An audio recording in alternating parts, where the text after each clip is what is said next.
Well, Max, two big wins to kind of earn your way back here, man. Not asking for any gifts, but, making your way back here. What's the feel like, kind of putting in that work and getting back to this spot? I feel great. I feel good. I mean, I've been saying it, every fight we go in is 0-0. Every fight we attack like it's my first fight and my last fight, And I carry myself like a champion, It's not a champion mindset. It's a champion responsibility, and that's what we do. 10 rounds with a guy. I mean, does that make preparation for this fight easier or more difficult? I mean, I had 10 rounds with a guy. I mean, if you watch from the first to the second fight, two different fighters, and from the second to this fight is going to be different fighters again. But I feel good. I feel great. I feel on. I got to spend 15 minutes with this guy, 10 rounds with this guy.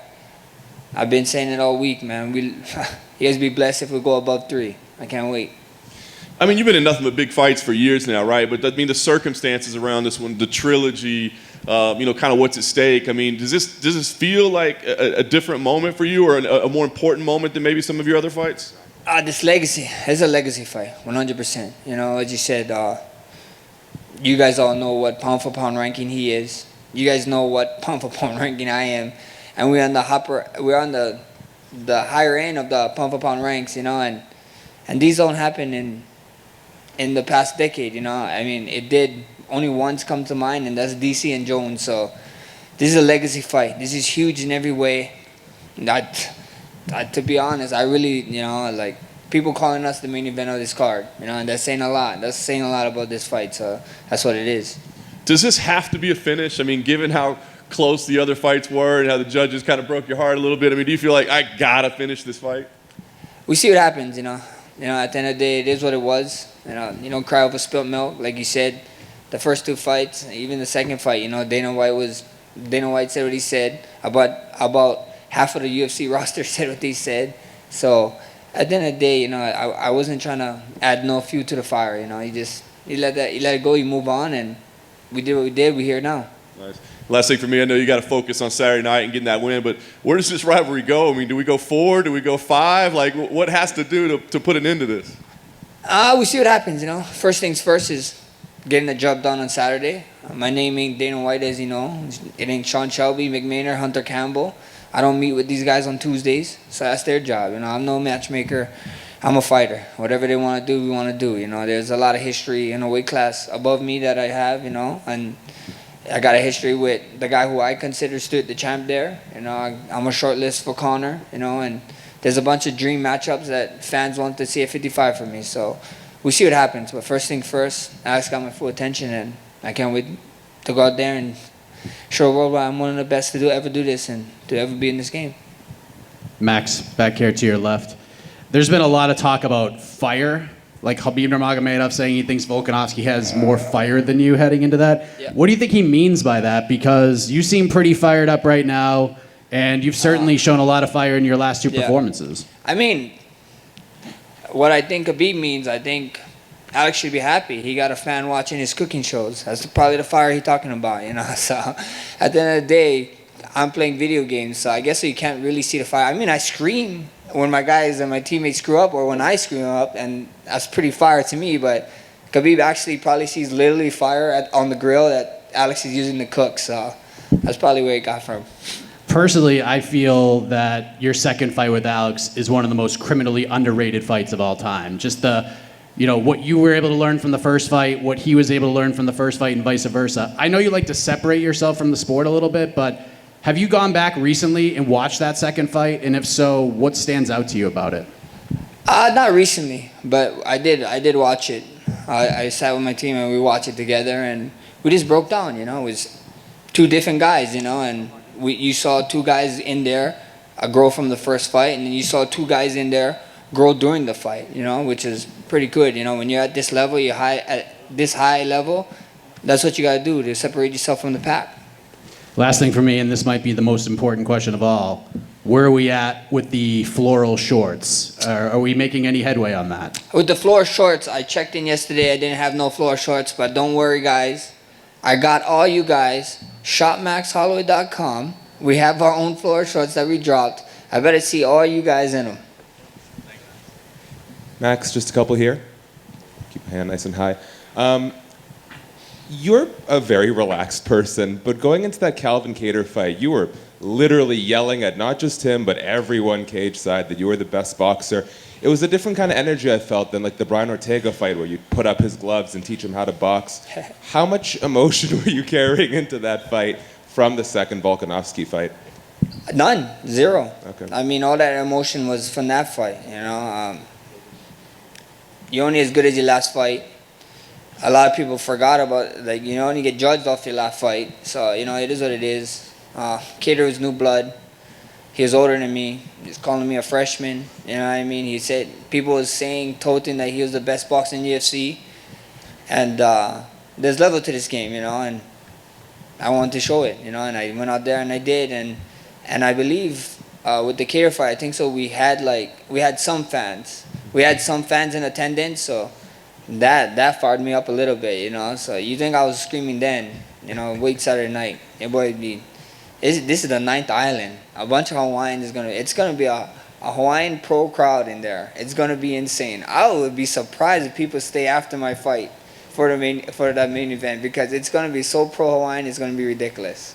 What's the biggest difference between the Holloway now versus the first or the second Volkanovski fight? I'd whoop both of their asses, like plain and simple. You get better. You need to get better in this game. If you stay the same, you do the same stuff, then you're not gonna grow in anything you do. Even in what you guys do. So I'm way better. I feel better. I feel great. I look great. I just can't wait to go out there and do it. Last thing, and I'll let you go here.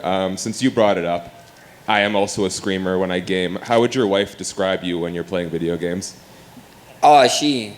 A nutcase, probably. She she hears me, she hears me to the walls. I'm pounding my feet. I'm on the second floor of the house, like pounding my feet and screaming. So it's good fun, I'm a competitive man, and I just want to win. So when I don't win or something, or I do a stupid play, I'm like screaming at myself. Thank you, brother. Max, over here to your left, right here. A lot of fans are saying that whoever wins this fight will determine who the greatest featherweight of all time is. Do you also see it that way? Not at all. Not at all. A lot of fans, a lot of people is saying it, and do we forget the man Jose Aldo? The man got 8 title fights. I got 8 title wins, actually. I have 5 title wins. And until somebody can beat his records as a champion, with the 8 title wins, then they can consider themselves the GOAT in featherweight, So I got 5 to be here against Alex to get my 6th title win. That's just a cherry on top, man. With fans and everything, it's going to be amazing. And Josh Emmett says that he deserves the next title shot. He says that he's the number 1 contender. He'll be their cage side. Do you also see him as the number 1 contender to fight the winner of this one? Like I said, man, I ain't a matchmaker, I do what he do. He can say whatever he want to say, believe what he want to say. I mean, at the end of the day, Dana White, UFC, that's all their job to worry about. And all I got to worry about is one guy, Saturday night. That's Alex, and that's my full focus. Max over Max here. right here. Right here, Max. To the back. Just one. You're also being honored this week with the Hall of Fame, with the Forrest Griffin Award. I mean, Yes, sir. obviously every fighter, I think, wants to get in there for their fights and for their work inside the cage. But what does it mean to you to get this particular award? And also, will you be at the ceremony on Thursday? That award means a lot. It means a lot to me. Being able to give back to people, to show. That's what this life is about. You know what I mean? Like, especially during the pandemic, because it was insane, and seeing people go through tough times, meeting the kids at St. Jude's, giving back to the Hawaii Food Bank, all these things, all my partnerships with everyone. That's what life is about, If you can give back and inspire people, and I'm in a position to be able to give back and inspire, so why not do it, Because you never know who you can touch in that day. And I won't be there this Thursday. I'll be doing some other things, You guys can see me a little bit lighter on Friday morning, so I won't be there. But tune in for it. It's gonna be a great show. Thank you. Max over here.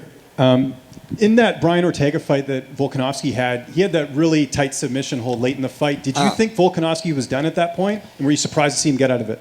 I mean, I didn't watch it live. I saw the highlights, I saw the tape, and looked pretty deep, looked pretty tight, and I mean, that's just a champion mentality, you know, champion mentality, and you know, kudos to him, you know. So it looked pretty cool. And speaking of Ortega, he's fighting in a few weeks against Yair Rodriguez. You fought both fighters. Who do you favor in that fight? How do you think that fight plays out? I will see what happens. Yair's a dog, man. A lot of people sleep on Yair. Yeah, he's really good. He's really good at mixing up and figuring things out. So, I mean, you look at my last fight with him. Was one of the a great fight actually, in not only our division in all of the UFC, I think. So, I think he's an amazing fighter. I think Brian is amazing. I think it'd be an action-packed fight, and made a better man win. And someone you almost fought, Khabib Nurmagomedov, is going into the Hall of Fame. Where do you rank him on the greatest of all time list from your perspective? Because obviously he never lost, but maybe didn't have the title defenses as some of the other names. I mean, I don't know. You know, that's not my job to rank. And congrats to Khabib, you know, being in the Hall of Fame. And I don't know the rankings, you know. Like I have favorite fighters, you know, and GSP and Anderson Silva is like 1 and 2, you know, so they're like right there. So after that, I couldn't tell you. Thanks. Max, right here. Just curious off the back of your comments about Aldo still being the GOAT. I guess maybe the, you know, contrarian could say he came into the UFC and was the title holder right away. You had to put together a 10-fight winning streak just to get an interim title fight, and you beat a lot of the guys he defended his title against. So do you not think that does more for your resume, even though the wins are there, but maybe not the title defenses? I mean, it's cool. You know, I got the wins, but the title defenses is the title defenses. That is the actual record. You know what I mean? He got 8 title wins. I got 5. Well, like I said, we're not that far behind him. So hopefully I can catch him. You know, we see what happens, but he's the GOAT, bro. You can't take it away. Just because he got gifted it because he came from another event that UFC bought out, and he was a champion. You know, it wasn't like a gift. Like, he's like, bro, you're the champion. I'm pretty sure if they told him, hey, you got to fight for the belt, he'd be like, I'll fight for the belt. I don't give a... That's just the kind of guy Aldo is. You know, he's a stand-up guy, hard worker, hard fighter, and the GOAT. And just your thoughts on receiving that USADA jacket and kind of what the importance of representing yourself as a clean athlete means. I mean, it means a lot. You know, it means a lot. It means a lot getting the 50. I want to get the 100 times. And it just means a lot, you know. Being clean in the sport is tough, you know, especially in this one, especially in this sport where how much mental and physical training you need to go through. So it's just amazing to do it, you know, and I'm glad I'm doing my part in the sport, you know, clean sport, better sport, and having fun. Thank you, guys.